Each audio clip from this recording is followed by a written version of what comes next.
Hey everyone, what's up? Welcome back to my channel, Koki Creative. My name is Elena, and today we're doing another speed build. This speed build is for a collab, just like my last video. It's the Harry Potter collab. I decided for this build, since I don't really like to recreate real life builds, to kind of make one up, which was totally within the parameters of this collab. So we all picked like a house that we would be kind of building for, and I decided to do Ravenclaw since I kind of fit into that one a little bit more than the rest. And even when I went to the Wizarding World of Harry Potter in Orlando's studios, can't remember what it's called, but yeah, I got a wand and I did the little questionnaire thing.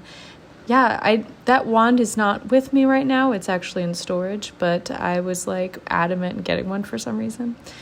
Anyway, so this is for the founder of Ravenclaw's house, and I did a little bit of research into her. I can't remember her first name right now, I'm sorry, but there is a whole bunch of lore behind her and how long ago this was. It's supposed to be like based in the 1400s.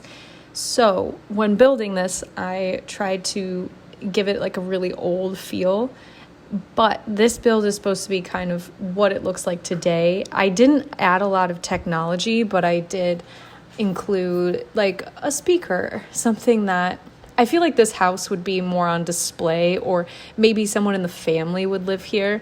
I didn't want it to be modernized at all. So yeah, no TV, no computer, but it does have like a decent sized kitchen. And you see it's kind of like it's funky. I really wanted to give it a whole bunch of different layers to this house, so when you look at it, it's like, ooh, interesting.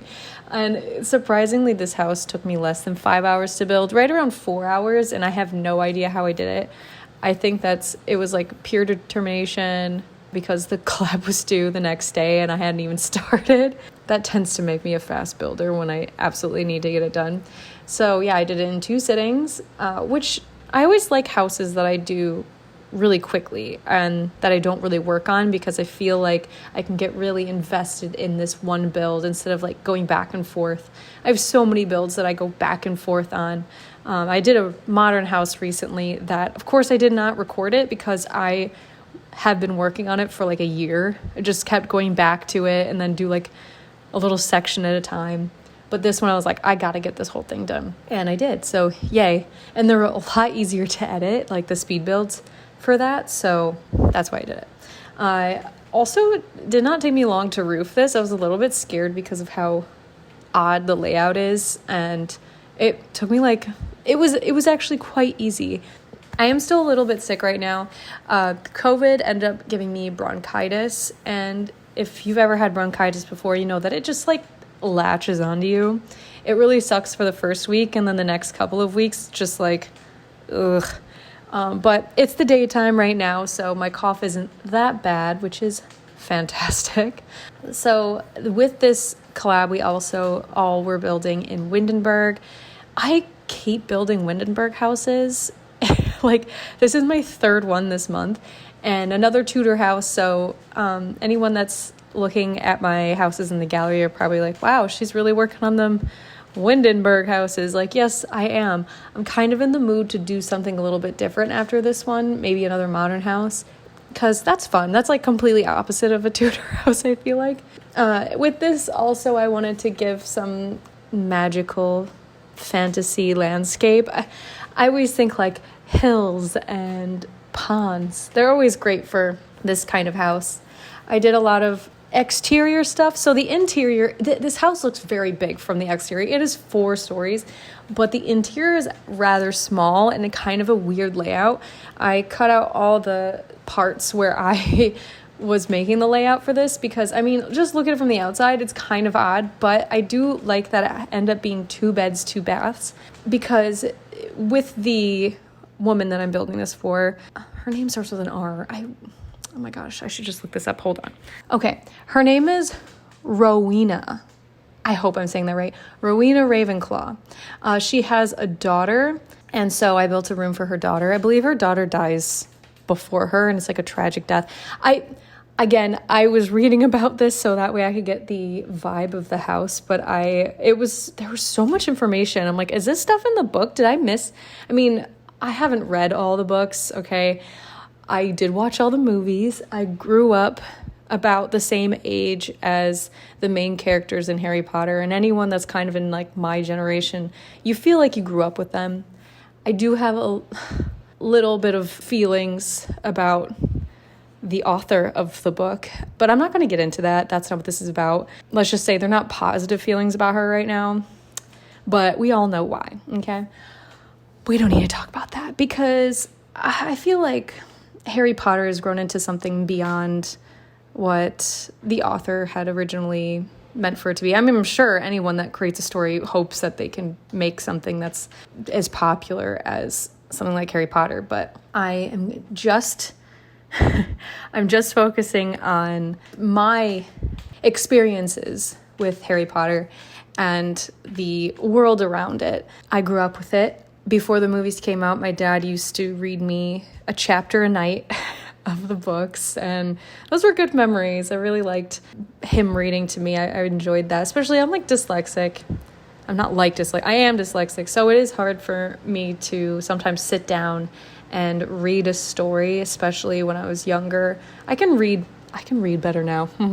Don't mean to brag, but it was especially hard for me, but I always really enjoyed storytelling and anything that just I could get lost in. So like any kind of TV show and stories, it's just a lot easier when I can hear them. You'd think I'd listen to a lot of audiobooks now, but I have to actively listen to them or else I won't grasp it.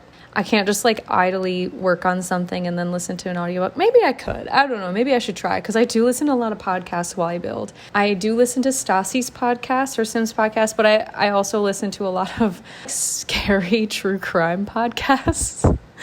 I shouldn't though. Honestly, I shouldn't listen to those because I'm a slightly paranoid person. So that kind of just makes me go down this like rabbit hole of everyone is a threat to me. But, you know, they're very entertaining. Not other people's pain is entertaining, but they're just like, you could get really lost in those stories. But here we are building. So with this pond, I did a ton of rocks. Those rocks are from Journey to Batu. I know not a lot of people have that pack, but I do have a lot of items, or there are a lot of items in that pack that I just absolutely love, and it's such a shame that people don't have that pack or don't like that pack simply because of like boycotting EA, because of how stupid it was that they included something that it all feels like an advertisement. I get that. I totally get that. I am 100% on your side. It exists though, that pack, and I'm the kind of person that has all the packs, and Journey to Batu just has a lot of my favorite items, and I try not to use that pack as often as I can because I know not everyone has that pack. And how many times have my Sims journeyed to Batu? I don't know. Probably. I've had one Sim that I like dedicated as a Batu Sim, and she's fun. She's fun to play with, but I honestly haven't played that save file since like that expansion pack came out. And I sometimes play other games, not just The Sims, but more of like first-person shooters or like storyline games, anything else. And I feel like if I'm going to play a Star Wars game, I would rather play a Star Wars game, if that makes sense. There's one coming out very soon that EA makes. It's like Jedi, Star Wars Jedi. The next one's coming out, Jedi Survivor. My husband and I just played the first one because it was on super sale since this next one's coming out, and I really liked it. I was like, wow, my expectations were super low, and I like games that are heavy on storyline too. Like you kind of get lost in it, and it doesn't even feel like you're playing a game. You're just sort of going on a journey. So we were playing that Jedi game with, oh god, Cal is his name, and Beatty, the little like android guy that follows him around. Oh my god, adorable. Like I got really into the storyline. It was awesome. The current game that I'm playing now, with my husband. So when I say playing, sometimes I mean just like watching and helping him with puzzles. So game we're playing now is God of War Ragnarok. I don't even know if we're halfway through yet, but I'm like fully invested. And it feels like, you know, when you're watching a TV show and you're like, oh my God, what's going to happen next? How is it going to end? That's where I'm at right now. My dad's already finished it, and him and I talk about it all the time. We don't live near each other or anything, but on Tuesdays we do call each other up and we stream our PS5 and he can watch it on his, and we kind of all play together. And my dad obviously wants to rewatch the story because it's so good. Oh my God. When I tell you that God of War is like one of my favorite, the latest two that they made. We tried playing like the older ones, which are fine. There's like a ton of backstory with that and his past, but these two that have come out are just so good and compelling, and I find myself tearing up quite often because of how good the storyline is. But let me stop talking about other games. Let me talk more about this house. So I'm doing the interior right now, and because I was kind of on a time crunch, I just didn't want to do too much in the interior. Plus, I wanted to make sure it was play tested, playable, and I wanted to make sure that it kind of fit this theme. I could have done a lot more with the interior, I feel, but the exterior has so much going on, and I don't want to overwhelm anyone in here with all this stuff.